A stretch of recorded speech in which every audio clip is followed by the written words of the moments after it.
everyone, welcome back to Sunday Live Chain. Thank you so much, guys, for tuning in. I'm here to update you of what's going to happen on Uzalo from the 5th to the 9th of June 2023 on Monday. Tension within the Mhlongos continue to linger. KFC members rush out of the police station when they are told their fate. Sbu humbled himself when he asked Njeza for a job on Tuesday.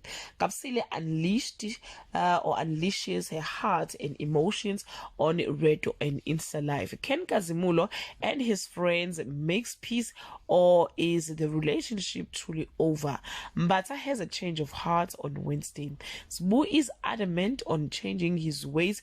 He is on the path of discovering brand new version of himself. Nkosi takes a trip back home to visit his sickly uncle. Mbata is released from prison and an unexpected alliance is formed on this day. Kwanjomane has been put up on auctions. Most criminal records stand in the way of his future.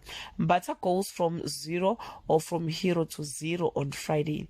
Njinji enjoys seeing Kunzi's empire in shambles. Sbu vow never to go back to crime while Mbata demand his life back. Well, guys, this is all I have for today. You can leave your comment below and share your opinion.